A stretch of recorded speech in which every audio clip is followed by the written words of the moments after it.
అలవాటు చేసుకోవటం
తెలుగులో పలిగిన దేవుని పేరు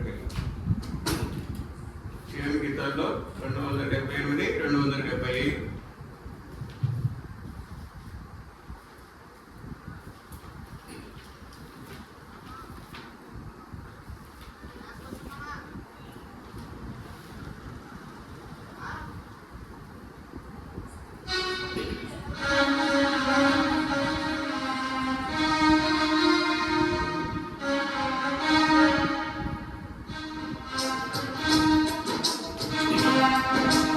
Thank you.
శ్రేయస్సు నిర్మించితివి ప్రియమార నా హృదయం.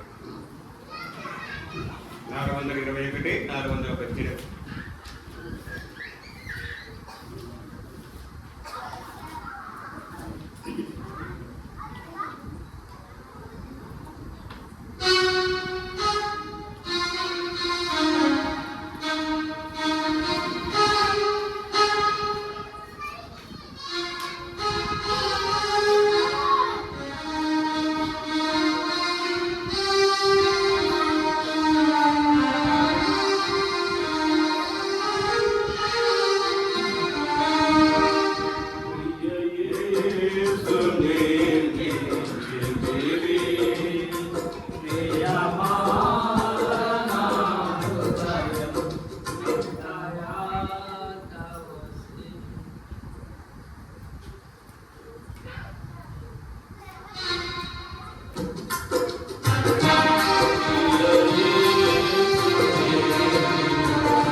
అందరికీ ప్రేమలో దేవుని సాయం కొరకు ప్రారంభం చేస్తాం. ప్రేమ ప్రియ పడడం తండ్రి సార్ నేను సాయం చూస్తున్నాను. మీరు మొదటి కార్యక్రమం కూడా కాల్చిపడుతూ వస్తుందండి. ఏసా మీరు సాయం చూస్తున్నారు. మీరు కృప చూపించి దర్శించాలని దాన్ని బట్టి కూడా ఎంతో వస్తుందని సార్. అలాగే ఇప్పుడు నా సాక్షిని పంచుకుంటాను. నా రోజు నుంచి ఎలాంటి అబద్ధం రాకుండా మీరు సాయం చేయండి. నేను కాకుండా మీరే మాట్లాడుతున్నాను. మీరు సాయం చేయండి. మీరే కృప చూపించండి. ఈ ప్రజలతో మీరే మాట్లాడుతున్నాను. ఏ స్పృశను సుధించి ప్రార్థించి అడిగి పెట్టినాం. నా ప్రియ అవుతాను. నా పేరు జాయికిని. మా నాన్నగారి పేరు రాజేష్ కుమార్. మా అమ్మగారి పేరు పరుష. నేను 2007 సెప్టెంబర్ నెల 23వ తారీఖు పుట్టినాను. తర్వాత 2 సంవత్సరాలకు మా తమ్ముడు పుట్టాడు. 2009 9వ నెల 21వ తారీఖు పుట్టాడు. మేమిద్దరం ఒకటే రోజు పుట్టాం. కానీ మా తమ్ముడు పుట్టినప్పుడే అనారోగ్యంతో ఉంటాడు. అంటే హార్ట్లో హోల్ ఉంటాయి మా తమ్ముడు చిన్నప్పటి నుంచి. అట్లా మా తమ్ముడితో పాటు 9 మంది పిల్లలు, 7 మంది పిల్లలు తెలుగు. అట్లా అంతమంది పిల్లలు అట్లనే హార్ట్తో హోల్ పుట్టడంతోనే హార్ట్తో హోల్తో పుట్టినాడు. అట్లా మా తమ్ముడు దేవుని బట్టి ఇప్పుడు కానీ సజీవ లెక్కలతోనే ఉంటూ వస్తున్నాడు.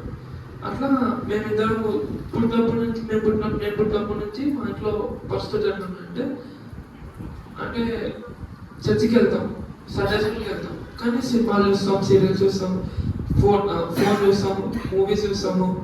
అంటే ఎట్లా అంటే మా డాడీ ఫస్ట్ నేను పుట్టినప్పుడు ఫోటోగ్రాఫర్ అంటే పెళ్ళిళ్ళకి పాటలు, ఆ పాటలు ఈ పాటలు వాళ్ళన్నా అట్లా మా ఇంట్లో సినిమాలు నడిచేవి. అంటే సినిమాలు చూసాం, మేము సినిమాలు చూస్తాం.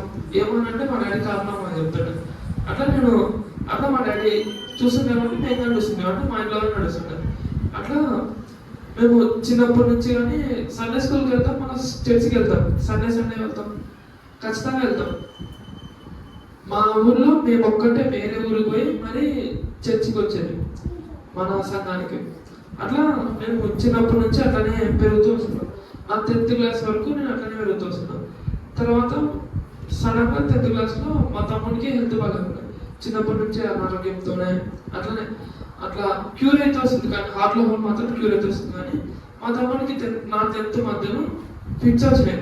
కరోనా టైంలో, కరోనా స్టార్టింగ్ 2 months తర్వాత ఫిట్స్ వచ్చినాయి. సో దట్ మేము కర్నూలు రావాల్సి వచ్చింది. రాత్రి కర్నూలుకి వచ్చేసాం. కర్నూలు నుంచి కర్నూలులో అట్లనే సెటిల్ అయిపోయాం. ఇంకా పెద్ద హాస్పిటల్ దగ్గరలోనే ఇల్లు తీసుకొని అక్కడ ఉన్నాం. అట్లా నా కర్నూలు మధ్యలో నేను వచ్చిన తర్వాత మేము మెల్లగా ఎస్ఎల్ఎంకి అలవాడాను. అప్పుడు అలవాడినప్పుడు సేవకుడు మా ఇంటికి ప్రేయర్ ఇంటికి వచ్చిన. అప్పుడు నేను అంత బైబిల్ చదవకుండాను. దేవుడు అంటే నమ్మకం లేకుండా, అంటే నమ్మకం తెలుసు, దేవుడి గురించి తెలుసు, దేవుని ఇచ్చినప్పటి నుంచి వస్తున్నా. కానీ దేవుడు అంటే పక్కాన పెడతాం. దేవుడు ఎప్పుడు ఆ టాపిక్ వచ్చినా పక్కాన పెడతాం. అంటే లోకం వైపు ఫ్రెండ్స్తో అట్లా తిరుగుతూ వస్తుంది. తర్వాత దేవుడు సండే మా చర్చి పాస్టర్ మా ఇంటికి వచ్చాడు. అప్పుడు ప్రేయర్ చేసి చిన్నపిల్లలు అడుగుతారు కదా జనరల్గా, అంటే వచ్చినప్పుడు ఇంటికి వచ్చినప్పుడు నువ్వు బైబిల్ చదువుతావా, ఏడ చదువుతున్నావు, ఏం చదువుతున్నావు, ఏమైనా డౌట్స్ వస్తున్నాయి కదా అని అడుగుతారు కదా. అట్లా పాస్టర్ అంకుల్ అడిగినాడు. అడిగితే నేను బైబిల్ చదవనప్పుడు చిన్నప్పటి నుంచి అలవాలేదు నాకేమి అని చెప్పిన. అవునా సరేలే, ఏం కాదులే, ఇప్పుడు నుంచి చదువు. ఇప్పుడు నుంచి సామెతల్లో 31 అధ్యాయాలు ఉంటాయి. 30 నెలలో 31 రోజులు ఉంటాయి. 31 రోజులు ఉంటాయి. రోజుకు ఒక అధ్యాయం చదువు, మెల్లగా అలవాటు చేసుకో అని చెప్పినాడు. కానీ నేను అట్లా చెప్పినప్పుడు కానీ అంత మాట ఇన్లే, అంటే వదిలేసిన, పక్కకు పెట్టుకున్నాను. అట్లా వదిలేసిన. తర్వాత నా 10th మొత్తం దేవుని దగ్గర పాస్ అయిపోయినా. నా 10th ఏంటంటే అందరూ కరోనా పాస్ అయిపోతారు అనుకున్నాను. కానీ నా 10th ఫస్ట్ కరోనా తర్వాత ఫస్ట్ ఎగ్జామ్. అందరూ ఏమనుకున్నారంటే నేను ఫెయిల్ అయిపోతాను. మా ఇంట్లో మా డాడీనే ఖచ్చితంగా ఫెయిల్ అవుతాను నువ్వు అన్నాడు. కానీ దేవుని కృప బట్టి నేను పాస్ అయినా. కానీ నేను చదివే స్కూల్లో 100 మందిలో 70 మంది ఫెయిల్ అయినాను. 30 మందిలో నేను లాస్ట్. అట్లా పాస్ అయితే వస్తున్నాను. దేవుడు నాకు అట్లా హెల్ప్ చేసి వస్తున్నాడు.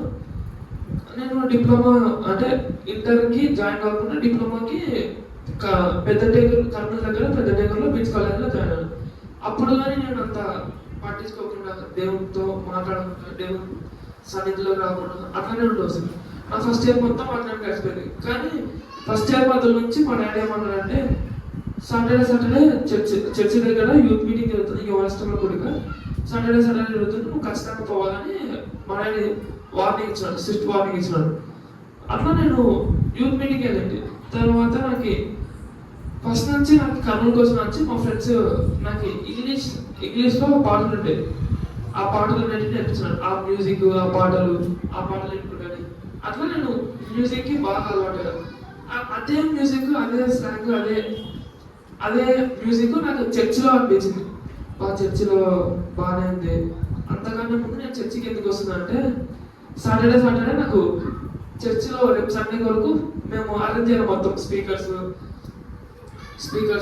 మైక్ సిస్టమ్ మొత్తం అరేంజ్ చేయాలి, సాల్వ్ చేసి మొత్తం అరేంజ్ చేయాలి. సాటర్డే రాత్రి వచ్చి అరేంజ్ చేయాలి. తర్వాత సాటర్డే రాత్రికి అరేంజ్ చేసిన తర్వాత మాకు చిన్న స్నాక్స్ ఇస్తారు, సమోసా అన్న ఎగ్ పఫ్ అన్న అట్లా ఇస్తుంటారు. నేను కేవలం దాని కోసం పోతుంది. ఫస్ట్ తిండి అంటే నాకు చాలా ఇష్టం, తిండి కోసం పోతుంది ఫస్ట్. తర్వాత మెల్లగా నాకు మ్యూజిక్ అంటే ఇష్టం అంటుంది. అట్లా నాకు మెల్లగా నేను కీబోర్డ్ పక్కన తబలా పక్కన కూర్చోడం అలవాటు చేస్తున్నాను. అట్లా మ్యూజిక్ ఇంట్రెస్ట్ వచ్చింది. తర్వాత మెల్లగా పాటలు అంటే ఇంట్రెస్ట్ వచ్చింది. పాటల ద్వారా నాతో దేవుడు మాట్లాడుతూ వస్తున్నాడు. ఫస్ట్ పాట దేవుడు నాతో మాట్లాడుతున్నాడు అంటే బైబిల్ నేను చదవకుంటున్నాను కదా బైబిల్. అప్పుడు దేవుడు నాతో పాట ద్వారా మాట్లాడుతున్నాడు. పాట నెంబర్ ఏంటంటే 477. పాడతారా విన్నాను? చదవండి పాట. 477.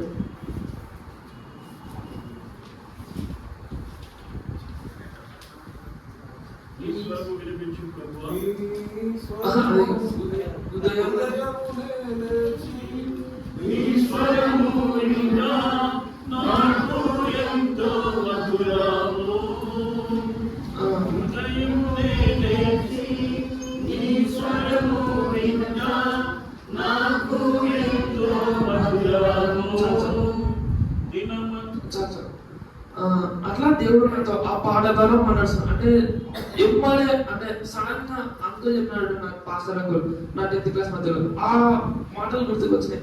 అవును కదా, నేను బైబిల్ చదువుతలేను, పొద్దున్నే దేవుని ఆ ప్రెజెన్స్ ఫీల్ అవుతలేను, అంటే ఆ సన్నిధి దేవుని సన్నిధిని నేను ఫీల్ అవుతలేను అని అనిపించి అప్పటి నుంచి నేను స్టార్ట్ చేసిన బైబిల్ చదవడం.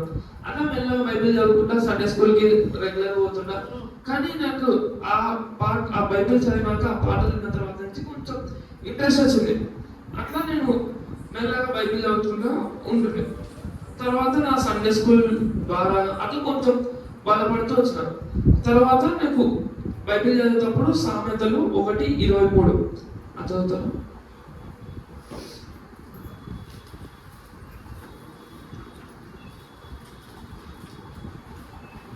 సామెతలు 1:23. సామెతలు 1:23.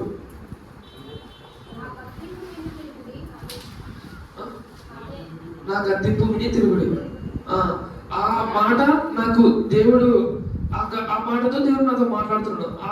అంటే నేను అప్పుడు ఎట్లుంటున్నానంటే దేవుణ్ణి మొత్తాన్ని బ్యాలెన్స్ అంటే లోకాన్ని దేవుణ్ణి బ్యాలెన్స్ చేస్తున్నాయి. ఎట్లా అంటే నా గద్దెంపు విని తిరుగుడి. అది నాతో ఆ వాక్యం దేవుడు నాతో మాట్లాడుతున్నాడు. అంటే నేను ఇంత ముందుకే రక్షణ పొందింది, కానీ ఎట్లా అంటే అదే నా రక్షణ దినము, అదే నా రక్షణ వర్స్ అని తెలియకుండా అట్లానే నేను మెల్ల మా సండే స్కూల్ టీచర్స్తో ఇట్లా పరిచయాలకు వస్తుంటే మా సండే స్కూల్ టీచర్ ఉండి ఏమడిగానంటే బాబు రక్షించబడినావా అంటే నాకన్నా రక్షణ అంటే ఏదో తెలియదు, ఎట్లా రక్షించబడతారు ఏంటి అంటే ఏం లే బాబు, మన పాపాలు దేవుడి కాడ ఒప్పుకుంటే అదే రక్షణ, అదే మారు మనసు, అదే పాపం నుంచి విడుదల అని మా సండే స్కూల్ టీచర్ చెప్పినాడు. అప్పుడు అంటే నేను అట్లా ఒప్పుకున్నా అది అని చెప్పేసిన. చెప్తే అంటే నేను గుర్తులేదన్నా. ఏం చేస్తావు అంటే ఇప్పుడు ఇంటికి పోతావు, ఇంటికి పోతున్నప్పుడే ఇదే నీ రక్షణ దినముగా తీర్చుకో, అంటే ఇదే నీ రక్షణ దినముగా ముద్రేసుకో అని చెప్పినాడు. నేను వెంటనే పోయి మళ్ళా నా పాపాలన్నీ మళ్ళా ఏమేమైతే చేశానో అన్నీ ఒప్పుకొని ఒక దినాన్ని ఫిక్స్ చేసుకున్నాను. ఆ దినం ఏంటంటే 17వ తారీఖు మార్చి 2024 పొద్దున సోమవారం పొద్దున 10:25 నేను నా పాపాలను ఒప్పుకొని నా రక్షణ దినంగా, నా రక్షణ సమయంగా అది నా దినంగా పెట్టుకున్నాను. తర్వాత అయినా కానీ మన అంత స్టడీగా అంటే అంత నిలకడగా దేవుళ్ళు ఉండలేకపోతుంది. అంటే ఎట్లా అంటే ఫ్రెండ్స్తో తిరుగుతా, మళ్ళా దేవుని కాడ వచ్చి క్షమాపణ అడుగుతారు. అట్లా ఉంటే ఏం చేశారంటే మా సార్ వాళ్ళు కొంతమంది క్రిస్టియన్స్ ఉంటారు నా కాలేజ్లో సెకండ్ ఇయర్లో. మర్చిపోయాను, నా 10th క్లాస్ తర్వాత అప్పటికే ఫస్ట్ ఇయర్ అయిపోయింది. ఫస్ట్ ఇయర్లో నాకు 5 బ్యాక్లాగ్స్ ఉన్నాయి.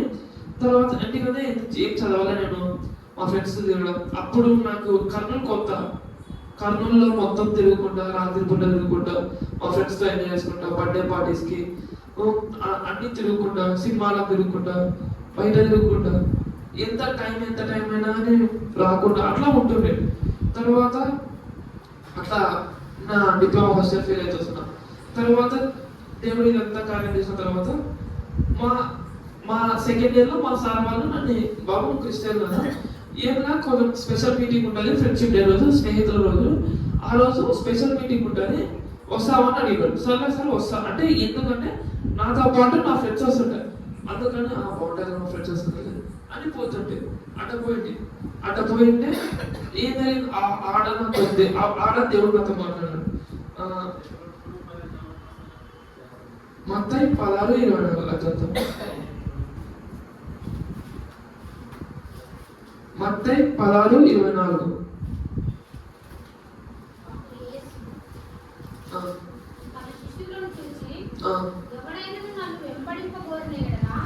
ఎవడైనాను నన్ను వెంబడింపగోరిన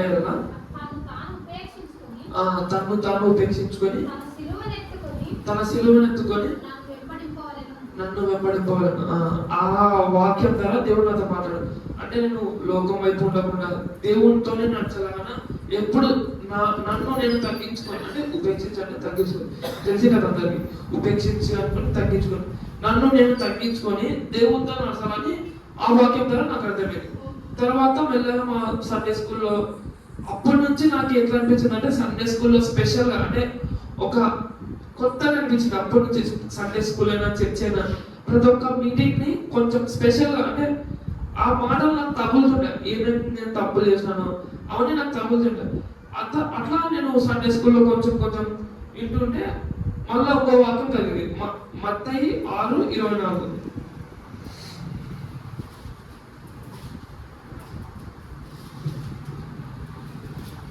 మత్తయి 6:24.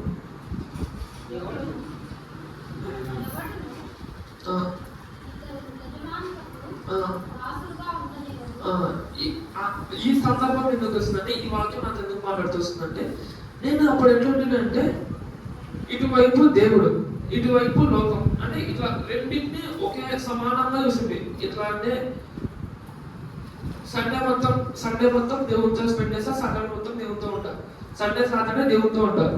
కానీ మళ్ళీ మా ఫ్రెండ్స్ కాడికి వస్తారు, మళ్ళా సండే వచ్చి అన్ని పాపాలను ఒప్పుకుంటారు. మళ్ళీ సోమవారం నుంచి శనివారం పొద్దున వరకు అన్ని పాపాలు చేస్తారు. మళ్ళీ వచ్చి శనివారం రాత్రి నుంచి ఆదివారం రాత్రి వరకు మళ్ళీ పాపాలు ఒప్పుకుంటా అట్లా చేస్తుంటే, అప్పుడు నాకు ఈ వాక్యం కలిగింది, మత్తయి 6:24. చాలా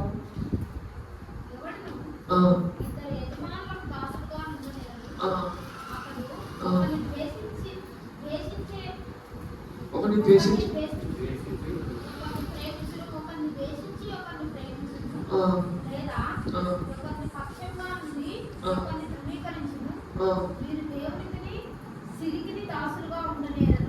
ఈ వాక్యం దేవుడు నాతో మాట్లాడుతాను. అంటే నేను ఇద్దరిని ఇట్లా బ్యాలెన్స్ ఇస్తున్నాను, వస్తే దేవునికి వెళ్ళినా రావాలి, లేకుంటే లోకం వైపు అన్నా రావాలి. అట్లా దేవుడు నాతో మాట్లాడుతున్నాడు. తర్వాత అట్లా నా మెల్లగా నేను దేవునితో మాట్లాడుతున్నాం, ఇట్లా మెల్లగా ఇట్లా వస్తున్నాం. కానీ మళ్ళా నేను సినిమాలు చూసుకుంటా, సీరియల్ మళ్ళా తప్పిపోయాను. అప్పుడు మా డాడీ ఏం చెప్పినాడు అంటే, నాకు ఒక చిన్న స్టోరీ చెప్పినాడు. ఇప్పుడు ఒక తండ్రి ఒక కొడుకు ఉంటాడు అనుకుందాం. కొడుకు తండ్రి చేయి ఇట్లా పట్టుకొని నడుచుకుంటూ పోతున్నాడు. ఎడపోతున్నా తెలియదు, నడుచుకుంటూ పోతున్నాడు. ఒక స్థలం దగ్గరికి వెళ్తున్నాడు. ఇట్లా వాళ్ళ నానేమన్నాడు, పట్టుకున్నాడు కదా మా కొడుకు. పోతున్నాడు. ఏమైందంటే సడన్ గా కొడుకుకి బెల్లం కనిపించింది, బుగ్గ కనిపించింది. ఇక వదిలిపెట్టాడు. దాని అప్పుడే పోతున్నాడు, ఆ బెల్లం అప్పుడే పోతున్నాడు. వాళ్ళ నానేమన్నాడు, మా కొడుకు చేపట్టుకున్నాడు, పోతున్నా అని పోతున్నాడు. కొడుకు అప్పుడు రియలైజ్ అయినాడు. అంటే కొడుకు అర్థమైంది, నేను తప్పిపోయినా, నేను ఏడుస్తున్నాడు. రాత్రి అయిపోయింది, ఏడుస్తున్నాడు. తర్వాత వాళ్ళ నాన్న తిరిగి వచ్చి వాళ్ళ నాన్న వాచి పట్టుకొని లాక్కొని పోతున్నాడు. అంటే ఎట్లా అర్థమైందంటే నాకు ఆ స్టోరీ, నేను దేవుని చేయ పట్టుకుంటే ఏమన్నా లోకంలో ఆశ ఏమన్నా కనిపించిందంటే నేను వదిలిపెడతాను. అట్ట కాకుండా దేవుడిని నా చేయ పట్టుకున్నాను అంటే ఇప్పుడు తండ్రి అనేది దేవుడు, నేను కొడుకులాగా అనుకున్నాను. అట్లా దేవుడు నా చేయ పట్టుకొని పోతే నేను ఆడికి తప్పిపోలేనని అట్లా నేను దేవునితో మంచిగా ఉంటూ వస్తున్నాను. ఇదే నా చిన్న సాక్ష్యం, నా కోసం ప్రేరణ.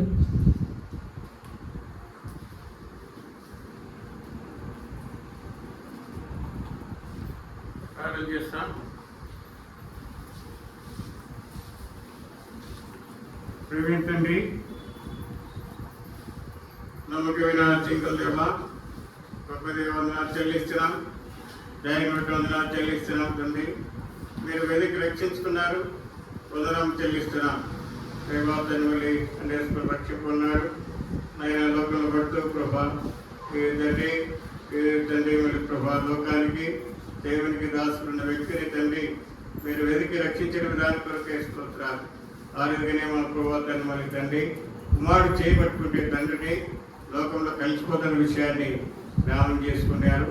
ఆ విధంగానే తండ్రి కుమారుడు పట్టుకుంటే స్థిరంగా ఉండేవాడు. అలాగే దేవుడు తను చేయబట్టుకున్న విషయాన్ని తండ్రి లోకం నుంచి, పాపం నుంచి, శాపం నుంచి, నరకం నుంచి మీరు విడిపించారు. వందనం చెల్లిస్తున్నారు. దేవతలు మరి చెప్పమని సాక్షి కొరకే వందనాలు. అవి దీవించండి, ఆశ్రమించండి. కుటుంబం దీవించండి, ఆశ్రమించండి. నా ఆత్మీయంగా బలపరచండి, స్థిరపరచండి. అలాగే ప్రభుత్వాన్ని వాక్యం కొరకై మీరు ఆశని వాళ్ళని మాటలు తండ్రి అనిపించండి. మీరేమై పొందండి అన్న విషయాన్ని నాకు మై తెచ్చుకోండి. ఇచ్చే సాక్ష్యం కొరకే కృతజ్ఞత చెల్లిస్తూ మీరేమై పొందడం ఈ అపారమైన ప్రేమతో స్థితిస్తూ మీరేమై మా గత ప్రభావం పొందమని నీ రక్తమో తీసుకొని వస్తుంది. యేసు క్రీస్తు నామమున స్తుతించి ప్రార్థన చేస్తున్నాం తండ్రి. ఆమేన్. వాక్యం మీద